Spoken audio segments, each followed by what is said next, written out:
जय माँ इंद्राक्षी, जय अम्बे। इंद्राक्षी धाम में दर्शकों आप सभी का हम हार्दिक स्वागत करते हैं।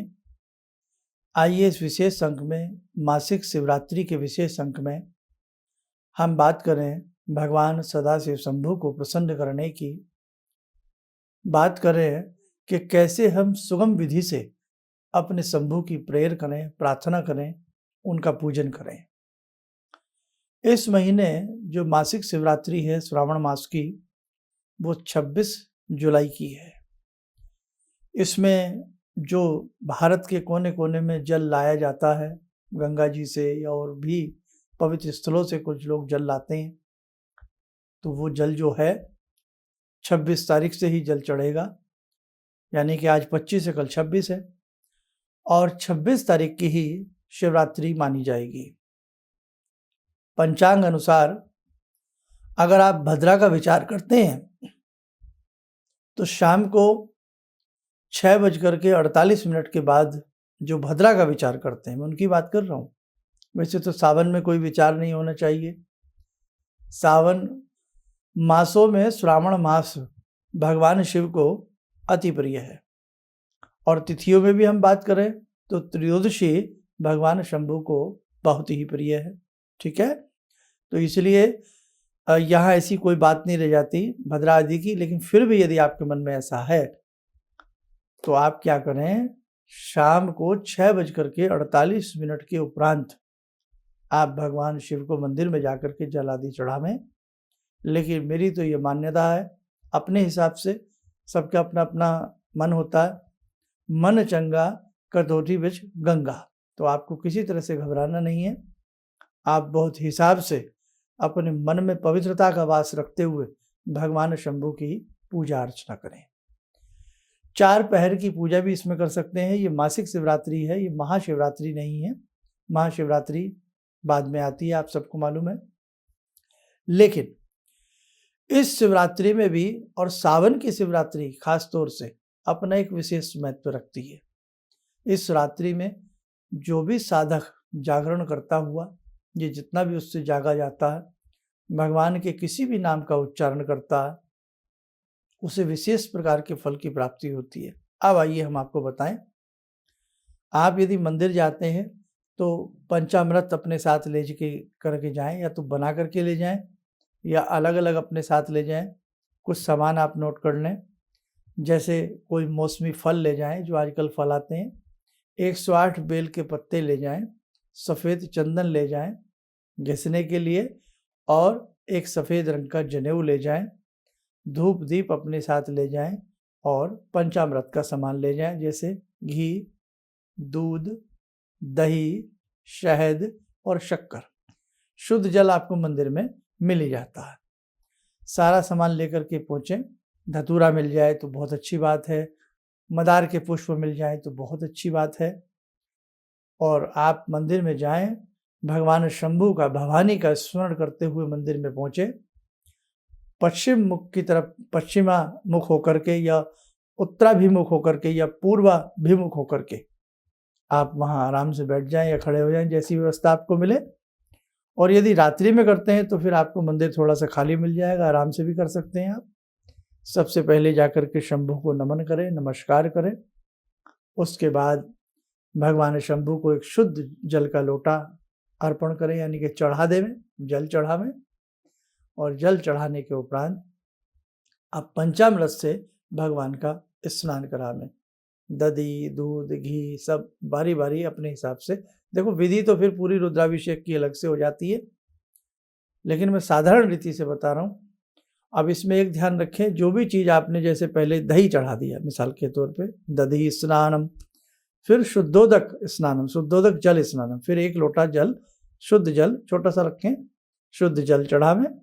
ऐसे ही दूध चढ़ाया, उसके बाद शुद्ध जल चढ़ावें, दही चढ़ाया फिर चढ़ावें, शहद चढ़ावें फिर चढ़ावें, घी चढ़ाया फिर शुद्ध जल चढ़ावें, फिर शक्कर का लेपन किया, फिर शुद्ध जल चढ़ावें। ठीक है, शुद्ध जल से भगवान को स्नान आदि करा करके फिर भगवान को धूप दीप आदि अच्छे से अर्पण करें। थोड़ा चावल अक्षत छोड़ दें, त्रिपुर्ण भगवान भोलेनाथ को काढ़ दें।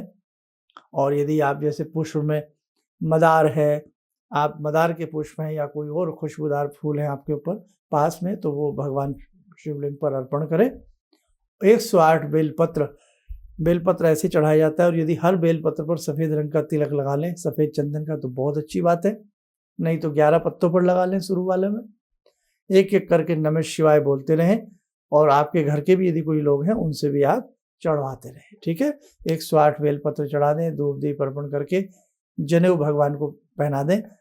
आप भगवान की शंभू की प्रार्थना कर लें, कपूर की आरती कर लें, कर्पूर गौरम करुणावतारम, या भगवान शिव की भी आरती कर सकते हैं, ओम जय शिव ओमकारा करके प्रणाम करके शंभू को। मंदिर में संभव है तो वहाँ, नहीं तो अपने घर आकर के भगवान शंभू के 1008 नाम जपिए, अति अति कृपा आपको प्राप्त होगी। और एक चीज़ और बता रहा हूँ, शिवरात्रि में, यानी कि शिवरात्रि जिसका नाम ही रात्रि हो, रात्रि जागरण में 1008 बेलपत्र भगवान शिव का एक एक नाम लेते हुए, एक नाम बोला भगवान शिव का, एक बेलपत्र चढ़ाया, दूसरा नाम बोला, बेलपत्र चढ़ाया, 1008 नाम बोले और एक एक बेलपत्र चढ़ावें। समय लगेगा लेकिन साहब आनंद आ जाएगा, भगवान शिव की अकूत कृपा आपको प्राप्त होगी। तो ये भी आप कर सकते हैं। और शिव तांडव स्तोत्र का पाठ भी शिवरात्रि में करना अति शुभ, अति सुंदर माना जाता है, तो ये भी आप कर सकते हैं।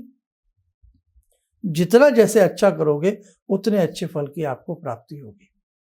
और भगवान शंभू के विशेष कुछ नाम होते हैं, उन नामों को बोलते हुए फूल चावल शिव पिंडी पर चढ़ाना भी बहुत शुभ माना जाता है। वो 8 नाम भी आप नोट कर लीजिए। लिखें: उग्र, शर्व, पशुपति, भीम, भव, रुद्र, महान, ईशान। ये नाम भी उनके एक बार बोल दें। और यदि नंदी वहाँ स्थापित हो तो नंदी को भी धूप दीप तिलक आदि करके प्रणाम करें। नंदी कहीं बड़े हों और नंदी के सींगों से रास्ता जो जाता हुआ, उनकी पीठ से स्पर्श करता हुआ रास्ता अगर शिव पिंडी आपको दिख रही है तो उनके पीछे बैठ जाएं। नमः शिवाय की एक माला शिवरात्रि की रात्रि में जो करता है, भगवान का सायुज्य उसे प्राप्त होता है। तो साधकों, जितना आपसे अच्छे से हो सके शिवरात्रि का मौका हाथ से मत खोना। और देखो, प्रैक्टिकली अपने हाथ से जितनी जो साधना करोगे आप, उतने आनंद की आपको प्राप्ति आएगी। अपने घर के एक कोने में बैठ कर के शाम को संध्या के समय प्रयास करिए, 21 माला 11 माला अगर आप कर गए ना, आपको अद्भुत भगवान का लाभ प्राप्त होगा, उनको विशेष आशीर्वाद प्राप्त होगा। कैसे? जैसे सारा पूजन अगर किसी ने मंदिर में जाकर के किया, मंदिर में सारा पूजन कराए। यदि कोई मंदिर नहीं जा सकते तो घर में ही मिट्टी का शिवलिंग बना लीजिए आप। चिकनी मिट्टी होती है ना, तो उसको पहले ही कल सुबह में ले आए, चिकनी मिट्टी के सुडोल से इतने बड़े शिवलिंग बना करके नीचे ऐसे जलेहरी सी बना करके प्लेट तस्तरी में रख लें, नीचे एक बेल का पत्ता रखें, उसके ऊपर उन्हें स्थापित कर लें। और जो विधि हमने बताई है इसी प्रकार से सिंपल तरीके से भगवान का पूजन कर लें, है ना।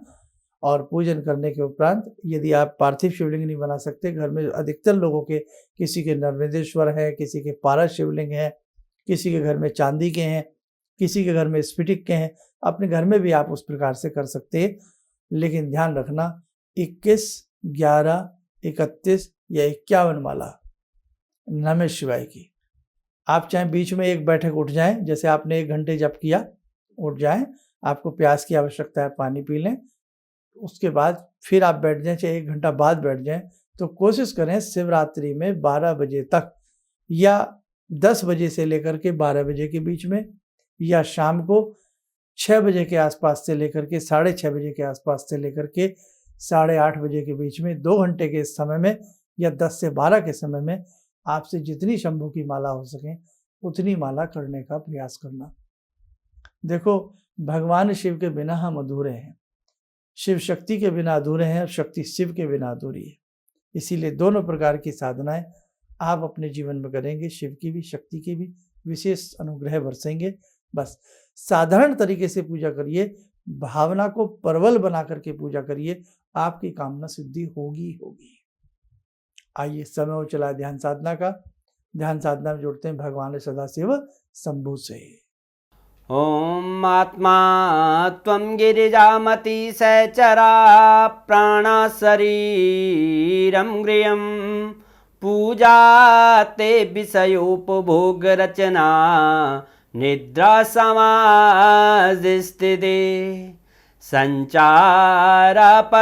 प्रदक्षिणविधेः श्रोत्राणि सर्वागिरो यद्यात् कर्म करोमि तद्दखिलं शम्भोस्तवाराधनम् चन्द्रोद्भासितशेखरे स्मर हरे गंगाधरे शंकरे सर्पे भूषितकण्ठकर्णविवरे नेत्रोत्तवे स्वानरे दन्ते त्वकृतसुन्दरां वरदरे त्रैलोक्यसारे हरे मोक्षार्तिं कुरु चित्तवृत्त्यमचलं मन्येस्तु किं कर्म वे वन्दे देव उमापतिं सुरगुरुं वन्दे जगत्कारणं वन्दे पन्नगभूषणं मृगधरं वन्दे पशूनां पतिं वन्दे सूर्यशशाङ्कवह्निनयनां वन्दे मुकुन्दप्रियं वन्दे भक्तजनश्रयं च वरदां वन्दे शिवं शङ्करम् ॐ कर्पूरगौरं करुणावतारं संसारसारं भुजगेन्द्रहारं सदा वसन्तं हृदयारविन्दे भवं भवानी सहितं नमामि भवं भवानी सहितं नमामि। कवच बना लें, ध्यान करें, सदाशिव शंभू का शुभ आशीष हम सब के ऊपर बरस रहा है।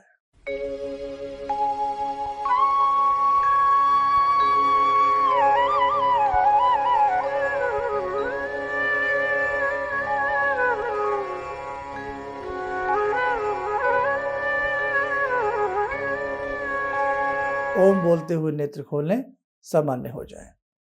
देखो साधकों, और बहुत सारी चीज़ें हैं, छोटी छोटी चीज़ें हैं, वो हम कल सुबह के अंक में, जो हमारा सुबह 7 बजे कार्यक्रम आता है, उस अंक में हम आपको बताने का प्रयास करेंगे। फिलहाल शिवरात्रि के लिए आप इतना ही कर लेंगे तो भी आपके लिए बहुत है। शिवरात्रि के मौके पर रुद्राभिषेक कराना, वो भी नमक चमक विधि से, अति शुभ माना जाता है।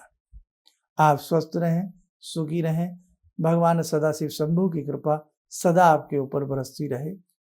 जय जय अम्बे। भगवान से जुड़ो, और भगवान से जुड़ने का जरिया आपने बताया, बहुत अच्छा लगा, बहुत धन्यवाद। और सनातन धर्म को जिंदा रखने के लिए आप जो प्रयास कर रहे हैं वो बहुत सराहनीय है। हम लोग को मौका मिला है, हम लोग भाग्यशाली हैं जो आपके करीब आने का हम लोग को मौका मिला है। किसी भी समस्या के समाधान के लिए मिले प्रसिद्ध हस्तरेखा एवं वास्तु विशेषज्ञ प्रोफेसर धर्मेंद्र शर्मा जी से। नोट: शिविर में भाग लेने हेतु एवं व्यक्तिगत रूप से मिलने के लिए कॉल करने का समय सुबह 10 बजे से शाम 6 बजे तक।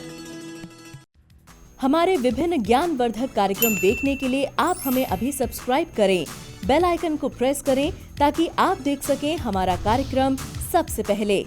और अधिक जानकारी के लिए फेसबुक पेज को लाइक करना न भूलें।